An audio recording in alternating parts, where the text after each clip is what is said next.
ఆత్మకు జీవమునిచ్చు వాక్యం, ఆత్మను వెలిగించు వాక్యం, ఆత్మను దేవునికి దగ్గరికి చేర్చే వాక్యం. ఈ వాక్యమును మీకు అందించుతున్న వారు వాయిస్ ఆఫ్ బైబిల్ ఛానల్. ప్రభు అయిన యేసుక్రీస్తు పరిశుద్ధమైన నామములో దేవుని పిల్లలకు శుభములు. అంశం: జీవము గల దేవుడు ఎవరు? పరలోకపు తండ్రా, పరిశుద్ధుడైన యేసుక్రీస్తా అన్న అంశాన్ని ఆలోచిద్దాం. ప్రియులరా, ముందు మాట గమనించండి. అపోస్తలుడైన పౌలు కొరింథీయులకు రాసిన మొదటి పత్రిక 2వ అధ్యాయములో వాక్చాతుర్యముతో కానీ జ్ఞానాతిశయముతో కానీ దేవుని మర్మములను ప్రకటించకూడదు అని చెప్పాడు. అలాగే మనుష్య జ్ఞానమును ఆధారము చేసుకొని ప్రకటించకూడదు అని కూడా చెప్పాడు.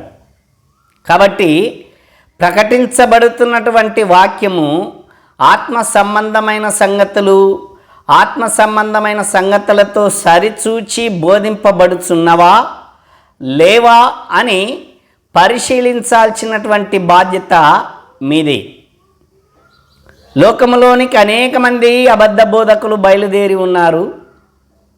ఏ ఆత్మ దేవుని సంబంధమైనదో, ఏ ఆత్మ దేవుని సంబంధమైనది కాదో తెలుసుకోవాలి అని అంటే ఖచ్చితంగా వినుచున్న నీవే జాగ్రత్త పడాలి. అందుకే యేసుక్రీస్తు చెప్పాడు, మీరేమి వినుచున్నారో జాగ్రత్తగా చూచుకొనుడి అని చెప్పాడు. కాబట్టి ఈ మాటలు మీరు మనస్కరించుకొని వాక్యాన్ని గమనించాలని మనవి చేస్తూ ఉన్నాను. బెరాయా సంఘస్థుల వలె చెప్పబడుచున్నటువంటి ఈ మాటలు అలా ఉన్నవా లేవా అని ప్రతి సమయంలో కూడా వాక్యాన్ని పరిశీలించేటటువంటి అలవాటు చేసుకోవాలని మీకు తెలియచేస్తూ ఉన్నాను. మంచిది, అంశంలోనికి వెళదాం. ప్రియులరా, జీవము గల దేవుడు ఎవరు అన్నటువంటి ప్రశ్న మన ముందుకు వస్తే ఎక్కువ క్రైస్తవ లోకము అనుకుంటున్నటువంటి మాట ఏమిటేనంటే జీవము గల దేవుడు యేసుక్రీస్తు. ఎందుకంటే యోహాను సువార్త 14వ అధ్యాయము 6వ వచనములో నేనే మార్గమును, నేనే సత్యమును, నేనే జీవమును అని చెప్పాడు. కాబట్టి జీవము గలవాడు యేసుక్రీస్తు అని నిర్ధారించుకుంటున్నారు. ప్రియులరా, ఈ సందిగ్ధంలో అనేక మంది ఇబ్బంది పడుతూ ఉన్నటువంటి పరిస్థితులు ఎందుచేతనంటే గమనించండి. ఇదే వాక్యాన్ని మీకు వివరించడానికి ప్రయత్నిస్తాను. గమనించండి. నేనే మార్గము, నేనే సత్యము, నేనే జీవము అని ముగించలేదు.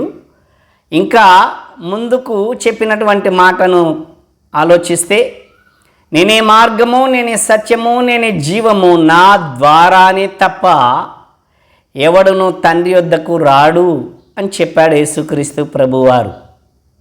కనుక నేనే మార్గము అంటే గమ్యం చేరటానికి దారి నేనే అని చెప్పాడు. నేను తప్ప వేరొక దారి లేదు. గమ్యస్థానం చేరటానికి నేను మార్గాన్ని. అలాగే నేనే సత్యము, లోకంలో నిజము, వాస్తవము అన్నటువంటి పదాలతో కూడినటువంటి విషయాలు మాట్లాడుతున్నప్పటికీ సత్యం ఒకటే ఉంది, అది నేను. సత్యానికి ఒక రూపం ఇస్తే, సత్యానికి ఒక రూపం మీరు గ్రహిస్తే అది నేను. నేనే సత్యము, ఇంకేది సత్యం కాదు అని యేసు ప్రభువారు స్పష్టపరిచారు. మూడవదిగా నేనే జీవము అన్నాడు. ఈ మాటను పట్టుకొని అనేకులు అక్కడే నిలబడిపోతూ ఉన్నారు. యేసుక్రీస్తు జీవము గలవాడు, జీవము గల దేవుడు ఎవరు అనే ప్రశ్న మన ముందుకు వస్తే స్పాట్లో మనం చెప్పే మాట ఏంటంటే యేసుక్రీస్తు అని చెప్తూ ఉన్నాం. ప్రియులారా, నేనే జీవము, జీవాన్ని మించినది ఇంకేమీ లేదు. నేనే జీవం అన్నాడు కాబట్టి నేనే చివరి, నేనే గమ్యం, నేనే లాస్ట్. జీవం అంటే లైఫ్. ఇంకా మరణము తర్వాత కొనసాగించటం అనేది దానికి కాల పరిమితులు లేనటువంటిది లైఫ్. నేనే జీవం. నేనే జీవం అన్నప్పుడు యేసుక్రీస్తు ప్రభువారే గమ్యస్థానం కావాలి. జాగ్రత్తగా ఆలోచించండి. ఆయన గమ్యస్థానం కాదు, గమ్యం కాదు, గమ్యం చేరటానికి మార్గము అని స్వయంగా ఆయనే చెప్పాడు. అంటే మార్గము, సత్యము ఆయనే, జీవము కూడా ఆయనే. మరి అంతటితోటే ముగించాడని అంటే కాదు. పరలోకం చేరటానికి నేనే మార్గము, నేనే సత్యము, నేనే జీవము, నా ద్వారానే తప్ప ఎవడును తండ్రి యొద్దకు రాడు. గమ్యము తెలియచేస్తున్నాడు. ఏంటా గమ్యము? తండ్రే గమ్యము అని చెప్పాడు. అంటే సాధారణంగా మీరు ఆలోచిస్తే ఇక్కడే మనకు తెలిసిపోతుంది. నేనే జీవం అన్నప్పుడు లైఫ్ ఇంకా మరొక గెట్టు కానీ మన మాటలో చెప్పుకోవాల్సి వస్తే గెట్టు కానీ ముగింపు కానీ యేసుక్రీస్తే కావాలి. కానీ ఆయన అంటున్నాడు, నేను కాదు ముగింపు, నేను కాదు చివరి బార్డర్, తండ్రి ఉన్నాడు, నా ద్వారా తండ్రి దగ్గరికి వెళ్ళాలి అన్నాడు. ఈ మాటను బట్టి ఆలోచిద్దాం. యేసుక్రీస్తు ప్రభువారు జీవము గల దేవుడా, జీవము పొందినవాడా అన్న సందేహంతో వాక్యాన్ని ఆలోచిద్దాం. యేసుక్రీస్తు ప్రభువారు జీవము గలవాడా లేక జీవము గల దేవుడా, జీవము పొందినవాడా అన్న ప్రశ్న మనం ముందుంచుకొని ఆలోచిస్తే వాక్యం ఏం తెలియచేస్తుందో మనకు స్పష్టంగా అర్థమవుతుంది. ఆలోచిద్దాం. యోహాను సువార్త 6వ అధ్యాయము 57వ వచనం గమనించండి. జీవము గల తండ్రి నన్ను పంపెను, జీవము గల తండ్రి నన్ను పంపెను గనుక నేను తండ్రి మూలముగా జీవించుచున్నట్టే, నేను తండ్రి మూలముగా జీవించుచున్నట్టే నన్ను తినువాడు నా మూలముగా జీవించును అని చెప్పాడు. ప్రియులారా, నేనే జీవము అన్నప్పుడు ఆయనే జీవము. కానీ ఆయన పొందినటువంటి ఆ జీవము స్వతహాగా ఆయనే జీవము కలిగిన వాడుగా ఉన్నాడా లేక జీవము పొందినవాడుగా ఉన్నాడా అని ప్రశ్నించుకున్నప్పుడు యేసుక్రీస్తు చెబుతూ ఉన్నాడు, నేను జీవము పొందుకున్నాను, స్వతహాగా నేను జీవము కలిగిన వాడను కాను. ఎందుకంటే తండ్రి మూలముగా నేను జీవించుచున్నాను. అంటే తండ్రి ద్వారా జీవము నాకు లభించింది, తండ్రి ద్వారా నాకు జీవము లభించింది అని చెప్పాడు. కాబట్టి నేనే జీవము అంటే జీవము కలిగి ఉన్నాను, కానీ ఆ కలిగి ఉన్నటువంటిది తండ్రి ద్వారా నేను కలిగి ఉన్నాను అని చెప్పాడు. కాబట్టి జీవము గల దేవుడు ఎవరు అని ప్రశ్నించుకున్నప్పుడు సాక్షాత్తు యేసుక్రీస్తు ప్రభువారు చెప్పిన మాట, జీవము గల తండ్రి, తండ్రే జీవము కలిగిన వాడు, తండ్రి మూలముగా నేను జీవం పొందాను. అంటే ఆయన నాకిచ్చాడు జీవము, ఆయన జీవము నాకిచ్చాడు. జీవము గల తండ్రి, జీవానికి మూలమెవరు అని ప్రశ్నించుకుంటే తండ్రి అంటున్నాడు. జీవానికి మూలము తండ్రి, తండ్రి ద్వారా తండ్రి మూలముగా నేను జీవము పొందుకున్నాను అని చెప్పాడు. జీవము గల తండ్రి నన్ను పంపెను గనుక నేను తండ్రి మూలముగా జీవించుచున్నట్టే నన్ను తినువాడు నా మూలముగా జీవించును, నా ద్వారా జీవించును. ప్రియులారా, స్పష్టంగా యేసుక్రీస్తే చెప్పాడు. పరలోకపు తండ్రి దగ్గర, పరలోకంలో ఉన్నటువంటి యేసుక్రీస్తు ప్రభువారు తండ్రి ద్వారా భూమి మీదకి పంపబడి, నేను తండ్రి ద్వారా పంపబడి ఉన్నాను అని స్వతహాగా ఆయన చెబుతూ, జీవము గల తండ్రి నన్ను పంపెను అంటే జీవము కలిగిన వాడెవరు? తండ్రి అని చెప్పాడు. తండ్రికి మరొకరు ఇయ్యలే. తండ్రి జీవము కలిగిన వాడు కాదు, ఆయనే జీవము. ఒకరిస్తే తీసుకున్నటువంటి వాడు కాదు, ఒకరి ద్వారా వచ్చినటువంటిది కాదు జీవము. ఈ జీవము తండ్రి, తండ్రే జీవము, జీవానికి మూలము తండ్రి. కనుక తండ్రి అయినటువంటి దేవుడే జీవము కలిగిన వాడు అని స్పష్టంగా తెలియచేస్తూ ఉన్నాడు. యేసుక్రీస్తు ప్రభువారు చెప్పినటువంటి ఈ మాటను స్థిరపరచటానికి కొన్ని వాక్య లేఖనాలను పరిశీలన చేద్దాం. ఇంకా మనము పరిపూర్ణంగా స్పష్టంగా గ్రహించటానికి సందిగ్ధంలో లేదా సందేహంలో, ఇదేంటి యేసుక్రీస్తు నేనే జీవమన్నాడు కానీ తండ్రి మూలముగా నేను జీవిస్తున్నానని చెప్పాడే, ఇంతకు తండ్రి కుమారుడు ఇద్దరిలో జీవానికి మూలం ఎవరు అని ప్రశ్నించుకొని వాక్యాన్ని ఆలోచన చేద్దాం.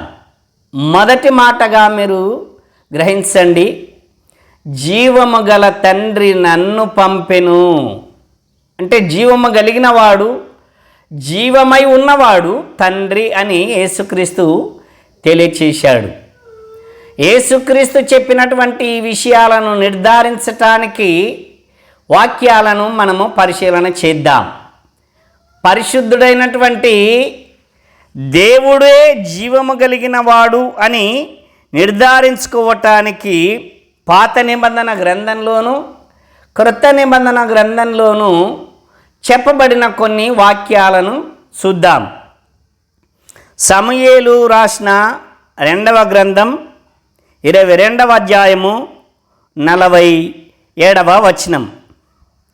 యెహోవా జీవము గలవాడు, యెహోవా జీవము గలవాడు, నా ఆశ్రయదుర్గమైన వాడు స్తోత్రార్హుడు, నాకు రక్షణాశ్రయదుర్గమైన దేవుడు మహోన్నతుడగును గాక అని చెప్పాడు.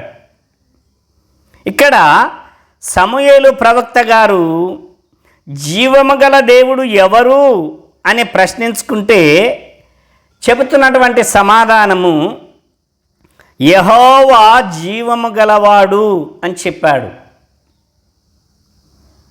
యెషయా గ్రంథం 37వ అధ్యాయము 4వ వచనం. జీవము గల దేవుని దూషించుటకై అశ్షూరు రాజైన తన యజమానుని చేత పంపబడిన రబ్బాకే పలికిన మాటలు అని చూస్తూ ఉన్నాం. యెషయా ప్రవక్త కూడా చెబుతున్న మాట ఏమిటంటే, జీవము గల దేవుడు ఎవరు అని మనం ప్రశ్నిస్తే ఆయన చెబుతున్న మాట, పరిశుద్ధాత్మ చేత ప్రేరేపింపబడిన ప్రవక్త చెబుతున్న మాట ఏమిటంటే, జీవము గల దేవుడు యెహోవా అని నిర్ధారిస్తూ ఉన్నాడు. యెషయా గ్రంథం 37వ అధ్యాయం 17వ వచనంలో కూడా ఇదే విషయాన్ని రూఢిపరిచాడు. చూద్దాం. సైన్యములకు అధిపతియగు యెహోవా చెవియొగ్గి ఆలకించుము, యెహోవా కన్నులు తెరిచి దృష్టించుము, జీవము గల దేవుడవైన నిన్ను దూషించుటకై సన్హెరీబు పంపిన వాని మాటలను చెవినబెట్టుము అన్నాడు. ఇక్కడ కూడా ప్రవక్త జీవము గల దేవుడు ఎవరు అని మనం ప్రశ్నిస్తే ఆయన చెబుతున్న సమాధానము యెహోవా జీవము కలిగిన దేవుడు అని రూఢీపరిచాడు. ఇర్మియా గ్రంథం 10వ అధ్యాయము 10వ వచనం. యెహోవాయే దేవుడు, యెహోవాయే నిజమైన దేవుడు, ఆయనే జీవము గల దేవుడు, ఆయనే జీవము గల దేవుడు, సదాకాలము ఆయనే రాజు, ఆయన ఉగ్రతకు భూమి కంపించును, జనులు ఆయన కోపమును సహింపలేరు అన్నాడు ప్రవక్త అయిన ఇర్మియా. ఇర్మియా ప్రవక్త కూడా మనకిస్తున్నటువంటి సమాధానం, జీవము గల దేవుడు ఎవరు? పరలోకపు తండ్రా, యేసుక్రీస్తా అని మనం ప్రశ్నిస్తే ప్రవక్త అయిన ఇర్మియా కూడా చెబుతున్న మాట ఏమిటనంటే, యెహోవాయే దేవుడు, నిజమైన దేవుడు, ఆయనే జీవము గల దేవుడు అని తెలియజేశాడు. ఇర్మియా గ్రంథం 23వ అధ్యాయం 36వ వచనం చూద్దాం. యెహోవా భారమును మాట మీరిక మీదట జ్ఞాపకము చేసుకొనవద్దు. జీవము గల మన దేవుని మాటలను సైన్యములకు అధిపతియేగు దేవుడగు యెహోవా మాటలను మీరు అపార్థము చేసితిరి, కాగా ఎవని మాట వానికే భారమగును. గమనిద్దాం. దానియేలు గ్రంథము 6వ అధ్యాయము 26వ వచనంలో రాజు అంటున్నాడు, అతడు గుహ దగ్గరకు రాగానే దుఃఖస్వరముతో దానియేలును పిలిచి, జీవము గల దేవుని సేవకుడవైన దానియేలు, నిత్యము నీవు సేవించుచున్న నీ దేవుడు నిన్ను రక్షించగలిగేనా అని అతనిని అడిగెను అని చదువుతూ ఉన్నాం. ఇక్కడ రాజు ఇస్తున్నటువంటి సమాధానం, ఒక అన్యుడు అన్య దేవతలను ఆరాధించేటటువంటి వ్యక్తి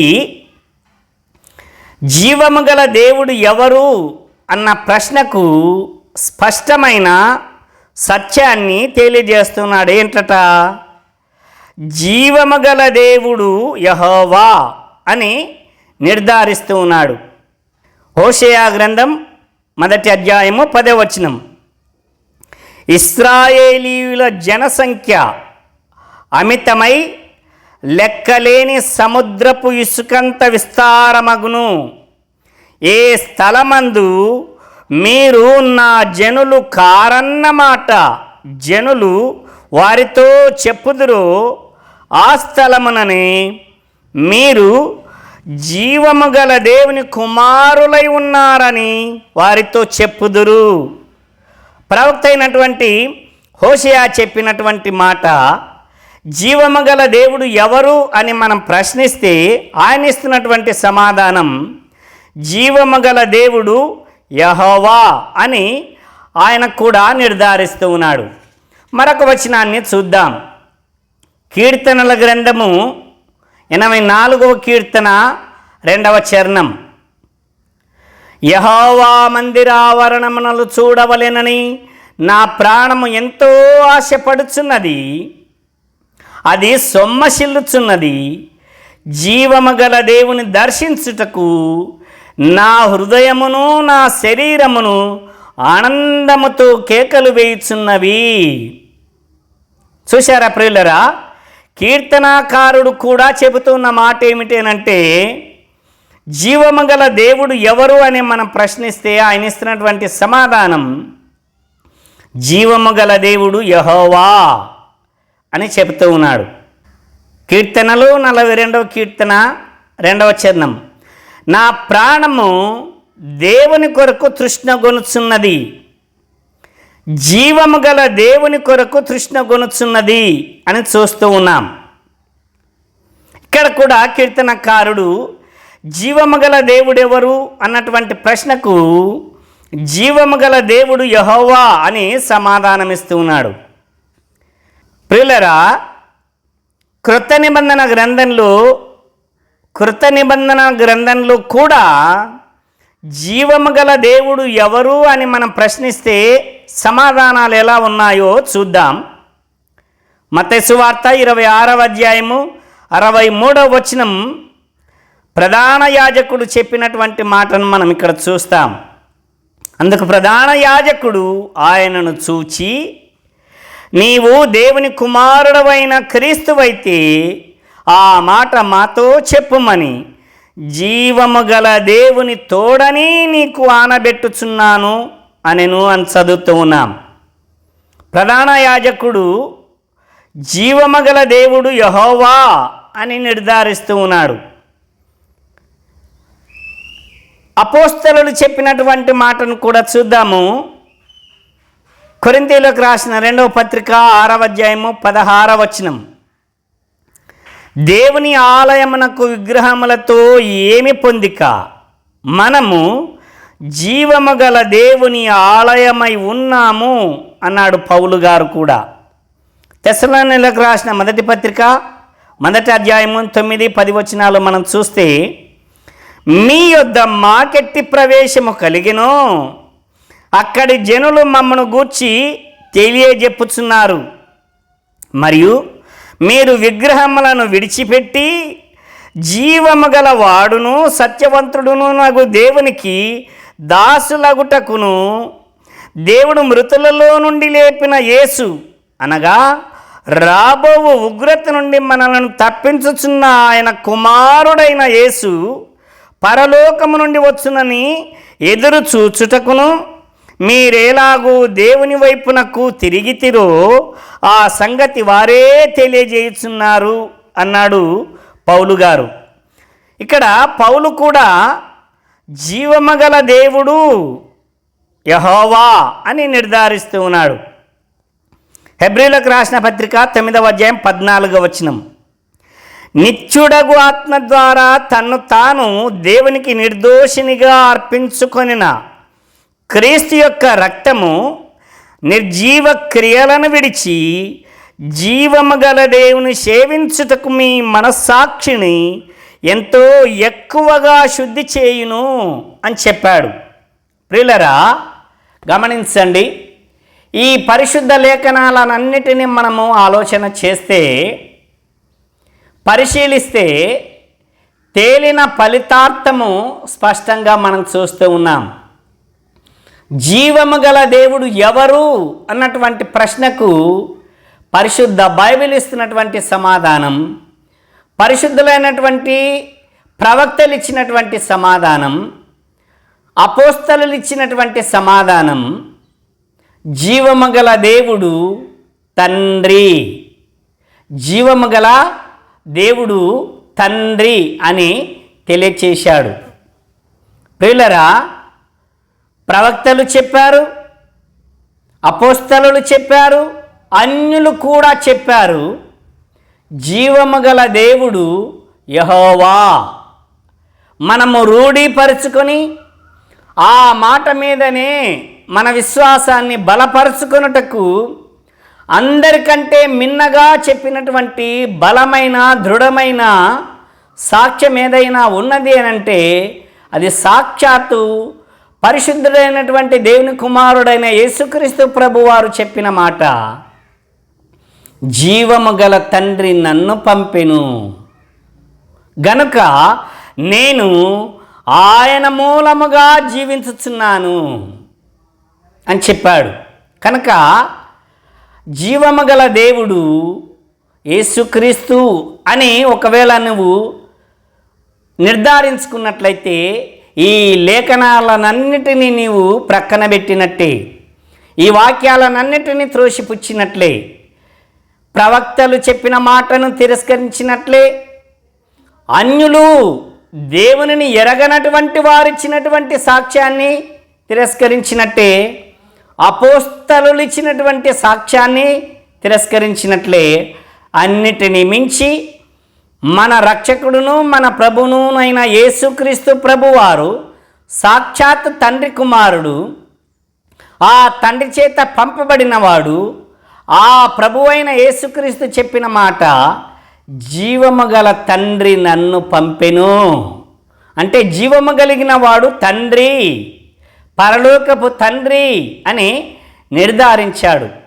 కాబట్టి ప్రియులరా, మన మనసులను ఈ వాక్యం మీద స్థిరపరచుకొని మన విశ్వాసాన్ని బలపరుచుకుందాం. సత్యవాక్యాన్ని మన హృదయమందు ప్రతిష్ఠించుకొని వాక్యము ద్వారా పరిశుద్ధుడైనటువంటి దేవునిని చేరటానికి సిద్ధపాటు కలిగి ఉందాం. దేవుడు మిమ్ములను దీవించును గాక. ఆమేన్. అందరికీ వందనాలు.